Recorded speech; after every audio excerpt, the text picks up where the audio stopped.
Good morning, friends and fellow traders. This is Doug Campbell with Right Way Options with your morning market preparation video for March 28th, 2018. Well, hey folks, I do these videos as part of my daily preparation. I believe preparation is far more important than luck. And I spend this little bit of a morning time reviewing the index charts, trying to set my place for the day. How am I going to trade? Where is my edge?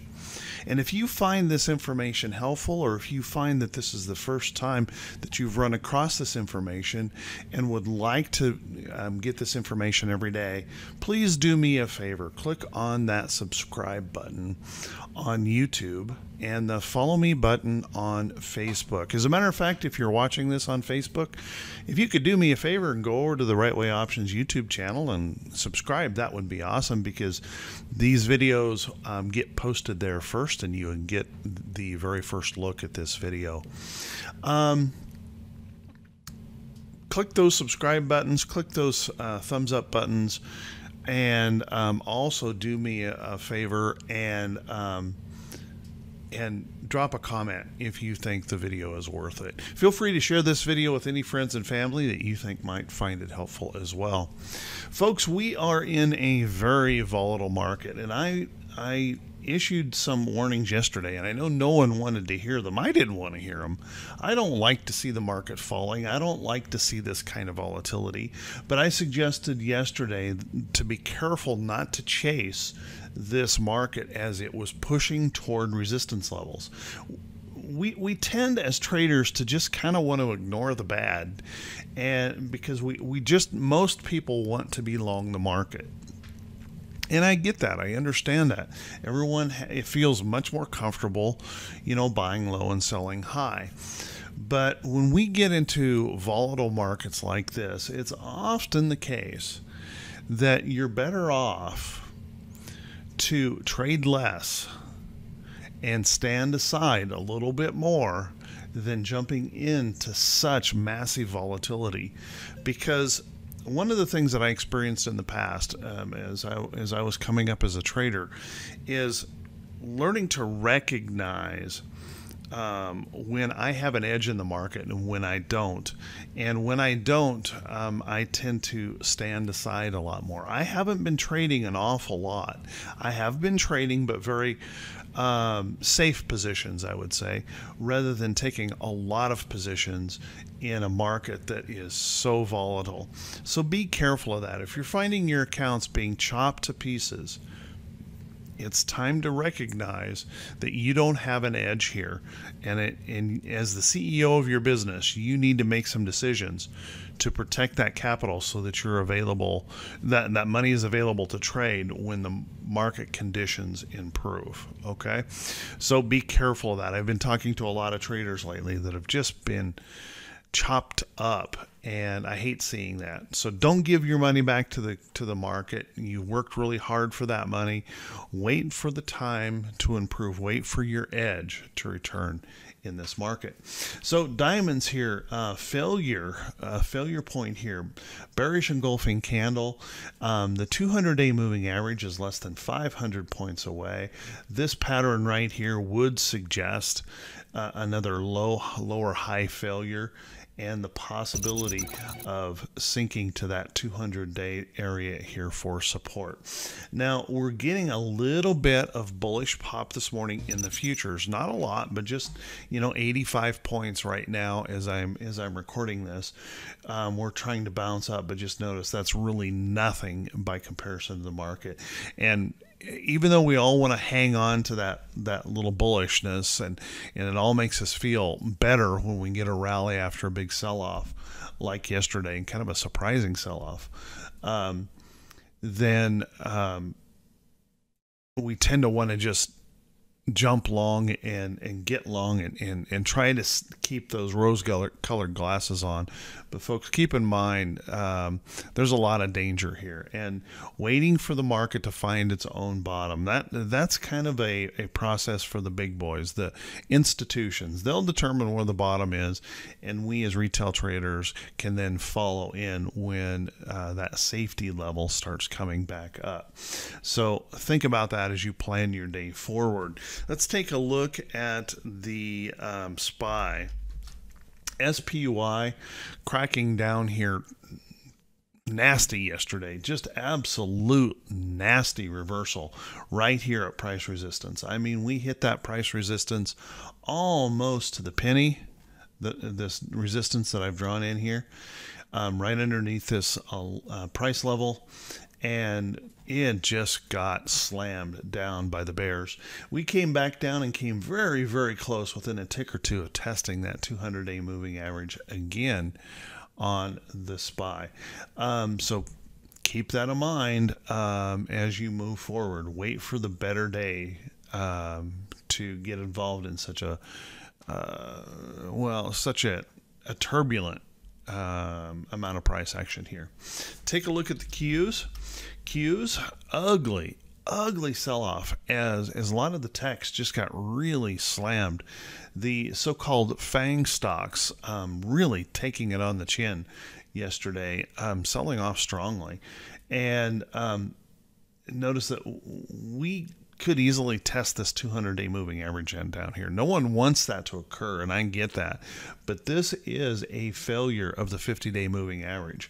A breakdown through the 50, a rally back, and failure at the 50 would suggest more lows to come in the Qs. Let's take a look at IWM. IWM, the same scenario. Breaking down through that 50-day moving average, rallying back, trying to get up there and retest that 50-day moving average resistance area, and then just getting beat down. And that, again, would suggest a test lower to this lower support. So think about that and plan your day carefully. Let's take a quick look at the VIX.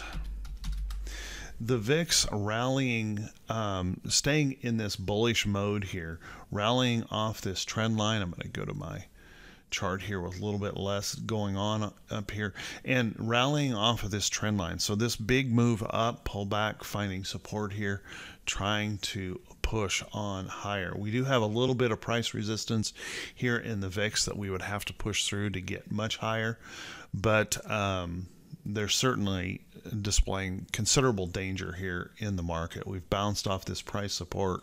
We're staying above the 50-day moving average here on the VIX. So the volatility is with us to stay for just a little while. Let's take a quick look at T2122. T2122, the 4-week new high, new low average. Or ratio, I should say, and you can see we're back down here toward this bullish reversal zone. But with such high volatility, it's very, very difficult for me, anyway, to have any confidence just yet of jumping back in. So I want to see those bulls stepping up, and I want to see them holding on to some reasonable supports and stepping up to the plate. Right now, we still have the potential of moving lower here, I think, with this volatility. But if we do bounce, just kind of keep in mind here that we're in that territory where a bounce could occur. Let's take a look here at today's economic calendar. Got to go back here. The day's economic calendar, we have some big reports here today. Kind of a busy day on the economic calendar. GDP coming out at 8:30 along with international trade, and there's 3 other 8:30 a.m. reports. These 2, of course, are most likely to move the market.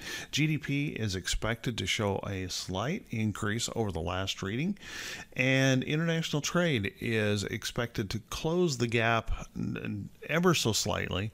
A large trade deficit right now. and it's expected to shrink just a tiny little bit today. Pending home sales are expected to see a bounce back today. They had a really ugly 4.7% decline last month. They're expecting somewhere around maybe a 3% bounce back up on pending home sales, which would be a good thing for the market. And then the petroleum status report last reading showed us a surprise decline in supplies, and that certainly moved oil stocks and helped him hold the market just a little bit. Let's hope that continues. Let's hope we see that little bit of shrink in those supplies, because we could use everything holding this market to help us out at this point. So kind of keep an eye on that report today. Also keep in mind we have a Fed speaker here at 11:30 a.m. today, and some bond notes and farm prices here to wrap up the end of the day. We had about 83 companies on the earnings calendar today expecting to report. Those have been coming in fairly fast this morning. Keep that in mind. I don't see any of the companies being the newsy type companies that will really move the market so much. But with such volatility, any big reports could definitely swing this market around. So kind of keep an eye on those. Hey, folks, I want to wish you all a fantastic day. And I know as traders, we all just want to be in here trading. We just want the market to get back to some normalcy and trade. But if you don't protect your capital as the CEO of your business, if you don't protect your capital during volatile times like this, you end up giving so much of it back to the market, and your confidence gets so badly damaged during times like this. When the market does improve, you will be gun shy. You will be unable to pull the trigger. So for some of you, it may be wise to stand aside and just rest. Remember, cash is a position, and you do not have to trade every day to be successful overall in the market. You have to protect your capital when it's time to protect your capital, and then get in there when your edge returns. Everyone, I want to wish you a great day. Everyone, take care. And I will talk to you all very, very soon, bright and early Thursday morning.